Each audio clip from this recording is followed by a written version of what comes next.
Bonjour Iseline, ravie de te retrouver suite au sommet international du leadership humanitaire et transformationnel. Et aujourd'hui, tu nous as fait l'honneur de venir au deuxième salon du livre. Tu es une femme de terrain, tu as une voix qui est engagée et tu inspires de nombreuses personnes.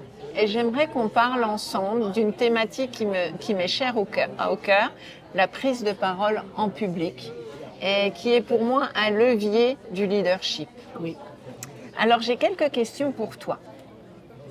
À ton avis, comment la prise de parole t'a aidé personnellement à assumer ton leadership et à transmettre ton message avec authenticité? Merci beaucoup, Catherine, de me recevoir ici à Québec. Et merci à toi qui es venu depuis la France aussi pour ce sommet international sur le leadership transformationnel et humanitaire. La prise de parole, ça nous donne ce pouvoir d'impacter les autres. Et c'est sûr que ça nous sort de notre zone de confort. C'est sûr que ça nous amène à nous travailler, notre posture. Quel message on veut envoyer aux autres et quel impact on veut avoir sur les autres. Donc, avant même d'ouvrir la bouche et de parler, on doit penser à tout cela. Mais cette prise de parole est essentielle si on veut apporter des changements dans le monde qui nous entoure. Si on veut impacter les autres, on doit prendre la parole. Et surtout lorsqu'on a vécu des expériences, lorsqu'on a un vécu qu'on sait qu'on peut partager aux autres pour les aider à ne plus faire les erreurs que nous avons faites, à les aider à prendre un pas d'avance pour arriver à leurs propres objectifs, la prise de parole devient essentielle.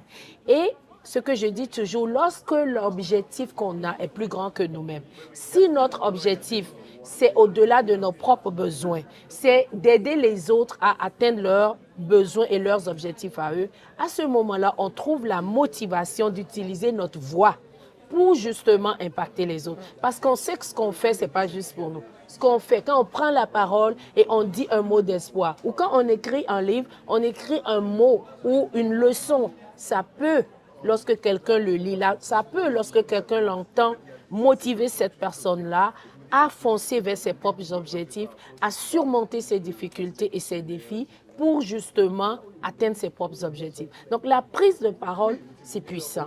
Et c'est puissant pas pour nous, mais pour les personnes qui peuvent transformer leur vie à travers ce qu'on leur apporte. Merci beaucoup Iseline. Et c'est vrai, déjà hier, tu nous as parlé du fait de savoir pourquoi on veut prendre la parole ou pourquoi on veut devenir riche. Tu organises cette conférence du rêve aux millions. Oui. Et tu mobilises des milliers de personnes qui viennent à cette conférence. Oui. Et tu as dit, toi, ton déclic, c'est le jour où j'ai compris que c'était pour les autres que je le faisais, que ce n'était pas pour moi. Effectivement. Merci. Oui, parce qu'à un moment donné, quand on fait les choses pour soi et qu'on a atteint un certain niveau d'aisance financière, par exemple, qu'on a eu tout, on a coché toutes les cases, toutes les choses que nous on veut, on peut devenir démotivé parce qu'on se dit, bon, j'ai plus rien à prouver à personne.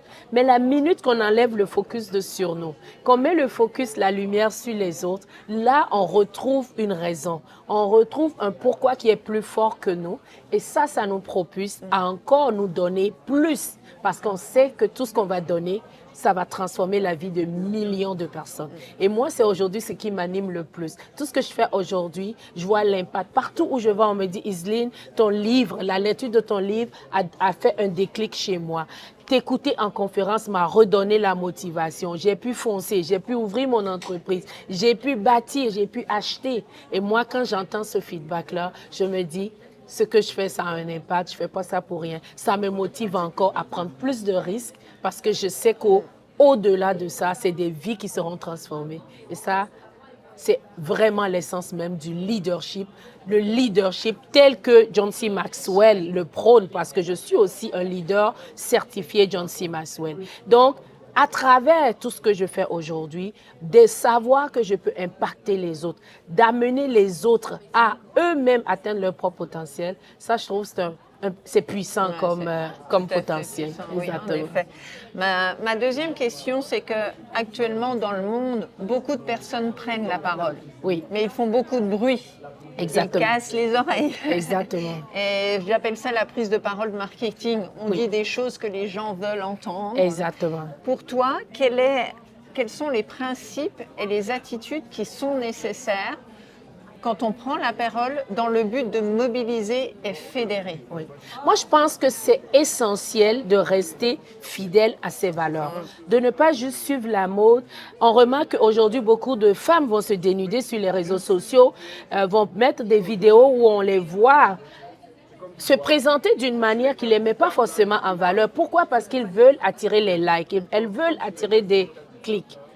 Mais ce n'est pas ça le leadership. Le leadership, c'est de partir des valeurs profondes qu'on a, de rester fidèle à ces valeurs-là et quand même de pouvoir apporter du concret, du contenu pour impacter les gens. Et moi, je suis heureuse d'avoir compris cela très, très tôt. Évidemment, je suis aussi professeure d'université. J'ai été professeure à l'université, professeur-chercheur pendant de nombreuses années. Et je savais que l'importance, c'est ce que j'inspire aux gens. Quand je suis en avant d'un amphithéâtre et que j'enseigne, les gens viennent parce que ce que je vais partager avec eux peut changer leur vie. Alors, moi, mon message à toutes ces personnes qui font du bruit sur les réseaux sociaux, c'est de rester fidèle à qui vous êtes. N'essayez pas juste de suivre des tendances pour être populaire, parce que si vous suivez des tendances pour être populaire, ça va être éphémère. Mais si vous restez vous-même et que vous trouvez les forces que vous avez, les talents que vous avez, les compétences que vous avez et vous les véhiculez aux autres, ben vous allez impacter pour du long terme. Pour du long terme, en effet. Et j'aime beaucoup ce que tu dis, cet alignement avec nos valeurs. Moi, je suis convaincue que si on reste aligné à nos valeurs, à notre discours et à nos actions, on parle beaucoup d'actions et on a beaucoup parlé d'actions durant le sommet. Il y a cette durabilité, cette pérennité et surtout cet impact sur les personnes parce qu'ils nous voient authentiques. Et comme on dit, c'est devenir des modèles. Le leadership, c'est devenir des modèles. Donc c'est important d'être aligné à ces valeurs. Oui. On est au sommet international du leadership humanitaire et transformationnel. Quels conseils pourrais-tu donner à toutes ces personnes qui s'investissent dans des organisations humanitaires pour assumer leur leadership, pour pouvoir inspirer sans s'épuiser aussi, parce qu'on sait que ça demande énormément en énergie et le prix à payer dans des organisations humanitaires telles que l'on connaît maintenant est énorme pour un individu. Quels seraient les conseils que tu pourrais leur donner? Moi, mon conseil, ce serait de rester fidèle à nos engagements, peu importe le bruit autour de nous. De rester focus sur la vie des gens qu'on veut changer. D'enlever le focus sur nous et de le mettre sur les autres. Parce que lorsqu'on est occupé à mettre les autres en lumière, on ne s'épuise pas. C'est quand on est occupé, nous, à vouloir briller, que là, on peut devenir épuisé. Mais si on met le focus, si on est en train de faire, je donne mon exemple, j'organise la conférence du rêve aux millions et les profits vont servir à améliorer la vie des orphelins, des enfants de la rue dans plusieurs orphelinats.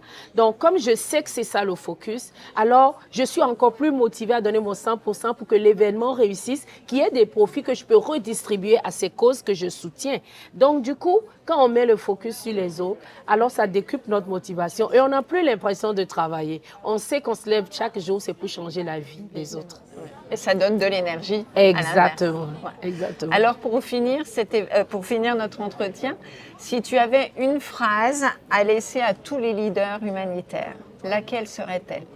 Ben, ce serait la phrase célèbre de John C. Maxwell. Le leadership, ce n'est ni plus ni moins l'influence. Et cette influence, c'est l'influence qu'on a sur les autres, pas sur nous-mêmes, pas comment nous, on voit les choses, comment nous, on veut briller, mais comment on peut faire briller les autres en leur tendant la main et en les portant avec nous. Merci Yseline. On voit donc comment la prise de parole est un levier puissant dans le leadership afin de mobiliser, fédérer et faire passer les personnes à l'action et dans le temps en plus. Et donc, transformer les gens. Exactement. Merci beaucoup à toi, Catherine, de me recevoir ici. Ouais. Et bon retour. Bon retour en France. On se retrouve absolument en France, Absolument, je passerai vous voir en France. Merci beaucoup. Merci. Avec plaisir.